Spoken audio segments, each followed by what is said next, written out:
আসসালামু আলাইকুম প্রিয় মালয়েশিয়া প্রবাসী ভাইরা, কেমন আছেন? আলহামদুলিল্লাহ আমি ভালো আছি। আজকে যে বিষয়টা আলোচনা করব সেটা হলো, যারা RTK30 জন্য বিভিন্ন এজেন্টের কাছে বা দালালদের কাছে পাসপোর্ট জমা দিয়েছেন, বিশেষ করে আপনারা এই পাসপোর্টগুলো যার যার কাছ থেকে ফেরত নেন। এর কারণ হলো, এটা পাসপোর্ট হলো আপনার সম্পদ। RTK30 কবে খুলবে, কবে দেবে, এর কোনো এখন তো নির্দিষ্ট সময়সীমা হয় নাই।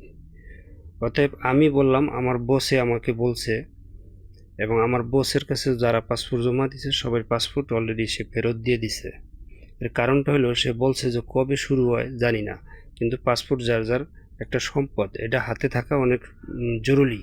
কারণ আপনার বিপদ, আপনি মরে যেতে পারেন, অ্যাক্সিডেন্ট করতে পারেন, পুলিশে ধরতে পারে, তো আপনার তো একটা ডকুমেন্টের দরকার। আপনার যেহেতু ভিসা নাই, তো আপনি যে একজন বাংলাদেশি নাগরিক, সেই পরিচয়টা তো দিতে হবে। তার জন্য তো আপনার ভিসা নাই, যেহেতু পাসপোর্টটা আপনার তার ধারে থাকা খুবই জরুরি।